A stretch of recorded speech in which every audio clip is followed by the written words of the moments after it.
Queridos hermanos y hermanas, hoy la iglesia nos invita a la alegría. Hoy es el llamado Domingo de la Alegría. ¿Y por qué Domingo de la Alegría? Porque cada vez estamos más cerca de celebrar el misterio de la Natividad de nuestro Señor Jesucristo. Y porque no hay mayor alegría que saber que el Señor ya viene. ¿O acaso hay algo más alegre que encontrarnos con nuestro Señor Jesucristo? El pasaje evangélico de hoy, ciertamente con un solo versículo, nos dice: pero está a punto de llegar alguien que es más fuerte que yo, a quien ni siquiera soy digno de desatarle la correa de sus sandalias. Hoy de nuevo es la persona de Juan el Bautista quien nos interpela y quien nos anuncia la buena noticia de la salvación. El Señor ya viene, ya está cerca. Un anuncio que todavía hoy resuena fuertemente para indicarnos que nos preparemos, que estemos listos y vigilantes, que el Señor no nos agarre dormidos en nuestros laureles. Ciertamente Juan estaba predicando la conversión del pueblo para que preparara el camino del Señor, así como lo hemos escuchado la semana pasada en el Evangelio. Pero hoy de nuevo somos testigos de esta buena noticia que nos indica la verdadera fuente de la alegría. Aun cuando la liturgia de la palabra del día de hoy omite el recibimiento tan duro que tenían aquellos que acudían con Juan para que los bautizara. Les decía Juan el Bautista: raza de víboras, ¿quién les ha enseñado a huir de la ira inminente? Den más bien frutos de conversión. Estos pues son versículos que preceden al inicio del pasaje evangélico de hoy, pero que son tan necesarios para encaminarnos al sentido de una alegría basada en la vivencia del Evangelio. No una alegría falsa como aquella que el mundo pareciera que nos da. Tan así que podemos pensar que con estas amenazas no parece que sea una buena noticia lo que anuncia. Y tampoco parece que esté en armonía con el tema de la alegría a la cual la liturgia de la palabra nos invita hoy. Inclusive el propio pasaje evangélico que hoy se nos ofrece pareciera que no va ligado en nada al tema de la alegría. Sin embargo, va más ligado de lo que podemos pensar. Y es que la verdadera alegría es la que nace de un corazón que se ha convertido y se ha vuelto totalmente al Señor. Es decir, la alegría nace de un corazón sano, de un corazón amado, de un corazón perdonado, de un corazón que encuentra la fuente de su alegría en la relación personal, íntima y eterna que tiene con quien lo ama desde toda la eternidad, nuestro buen Dios. Y esto necesariamente nace con una conversión sincera y auténtica. Por ello, ante estas palabras que a nosotros nos podrían parecer fuertes y rudas, las de Juan el Bautista, pues esta gente que iba a bautizarse le preguntaba precisamente al Bautista: entonces, ¿qué debemos de hacer? Esta es la pregunta que abre el pasaje evangélico que hoy la Iglesia nos propone para nuestra reflexión en este domingo gaudete, Domingo de la Alegría. Domingo que nos dice: alégrense en el Señor, y que en definitiva es una invitación a estar alegres y animados en preparación a la solemnidad de la Navidad. ¿Qué debemos de hacer? ¿Qué debemos de hacer? Es una pregunta seria, auténtica, razonable. Una pregunta que indica antes que nada un deseo de conocer la voluntad de Dios en nuestras vidas. Una pregunta que nos coloca en una posición de humildad y de obediencia ante la respuesta que encontraremos. Una pregunta, por una parte, de quien ofrece una completa disponibilidad para acoger la voluntad de Dios, pero por otro lado, de quien para cambiar de vida necesita indicaciones precisas, indicaciones concretas, ya sea de alguien que va en dicho camino pero que va más adelantado, o sobre todo de quien es el camino, el Señor Jesús. Y también es una pregunta que recorre varias veces el Evangelio, Recordemos aquella del joven rico. Señor, ¿qué debo hacer para heredar la vida eterna? El Marcos 10:17. O la de aquel maestro de la ley justo antes de la parábola del buen samaritano en Lucas 10:25. Maestro, ¿qué tengo que hacer para heredar la vida eterna? O quizá la pregunta de un joven Francisco de Asís en su vida incipiente de fe. Señor, ¿qué quieres que haga? Esas preguntas indican el inicio de la búsqueda de la conversión y la salvación. Entonces la alegría del Evangelio es una alegría de saberse en camino, de haber encontrado la perla preciosa, de tener en nosotros la respuesta a nuestras inquietudes más profundas, sobre todo de aquella de la salvación. Luego el pasaje evangélico nos muestra un grupo de personas que buscan también respuestas concretas.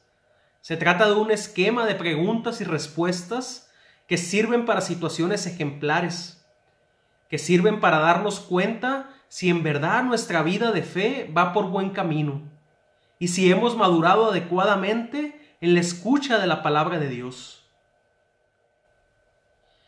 Juan el Bautista le responde al pueblo que debe actuar con solidaridad y caridad con los más necesitados, que deben de compartir lo que tienen. El que tenga 2 túnicas, que la reparta con el que no tiene. El que tenga que comer, haga lo mismo, dice en Lucas 3:11.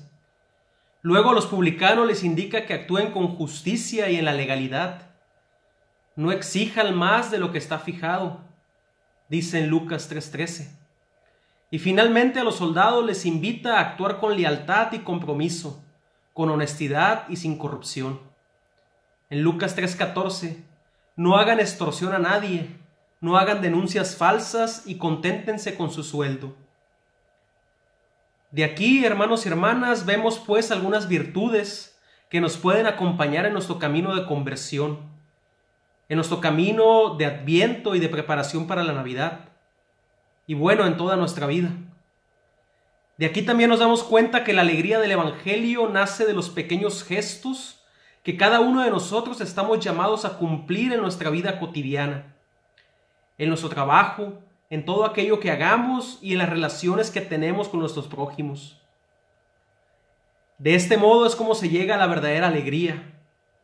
Alegre es aquel que hace la voluntad de Dios. Alegre es aquel que encuentra el camino de la salvación en los actos más sencillos y cotidianos. Inclusive, quien es verdaderamente alegre es porque su alegría es fruto de una vida radicalmente donada al servicio de la caridad. Todo esto que les digo no lo estoy inventando, más bien son palabras del Señor Jesús. Si leemos Hechos de los Apóstoles 20:35, nos daremos cuenta lo que el escritor sagrado nos indica. Hay que tener presente las palabras del Señor cuando dijo: mayor felicidad hay en dar que en recibir. Ojo, ha dicho mayor felicidad, lo cual se traduce y nos transporta al discurso de las bienaventuranzas. El Señor Jesús nos dice: bienaventurados los que dan más, los que se donan más, los que aman más. Sin duda es una alegría saber que con esto nos abre las puertas del cielo. Quien dona todo de sí será feliz, será bienaventurado. Una llave necesaria para alcanzar la salvación es el amor. Una llave que cierra la salvación es el egoísmo. La alegría entonces se manifiesta en el amor que le tengamos al prójimo. Y esta temporada de Adviento y Navidad sin duda nos invita a alejarnos del egoísmo para acercarnos cada vez a una vida más santa, fundamentada en la caridad. Es un tiempo el que vivimos, en el cual no podemos comportarnos como la gente del mundo, buscando solo nuestro beneficio, sino que somos invitados a vivir en el amor, en la solidaridad, en el compartir lo que tenemos, en buscar disminuir las desigualdades sociales y en buscar eliminar los abusos de poder. Ya no es posible que vivamos como publicanos, viviendo a costa de los demás, o despilfarrando a diestra y siniestra los bienes que hemos ganado, o los bienes que ni siquiera tenemos. Recordemos que las grandes deudas llegan en este tiempo de Navidad, que nos dejamos llevar más por la cuestión comercial de las fiestas, en querer comprar regalos y basar más nuestra vida en lo superfluo y superficial, en los bienes perecederos, en vez de lo verdaderamente importante. Por tanto, no es bueno comportarse bajo el yugo del dinero y de la búsqueda de prestigio, un prestigio que llega claramente bajo la apariencia de caridad al hacer regalos ostentosos, que muchas veces no terminamos de pagar en meses, nos endeudamos solamente. Y ciertamente mucho menos en buscar dominar con la fuerza la vida de los demás. El soldado, en la Biblia, es símbolo de quien puede abusar con su fuerza, y muchas veces teniendo su arma en mano, trata de mal manera a la gente, las extorsionan y se burlaban de los más débiles. Debemos de tener cuidado con esas actitudes de poder, de querer sobresalir, de querer pisar a los demás. Siempre la humildad vence cualquier pretensión de vivir inflados de soberbia. Pero bueno, ya para finalizar la reflexión de hoy, la alegría también nace como fruto de nuestro bautismo. Ya habita en nuestro corazón la semilla de la alegría desde que el Espíritu Santo ha venido a morar en nosotros. Juan el Bautista le decía a sus oyentes que él bautizaba con agua, pero que llegaría aquel que los bautizaría con Espíritu Santo y fuego. La presencia del Espíritu Santo en nuestras vidas nos da el fruto de la alegría.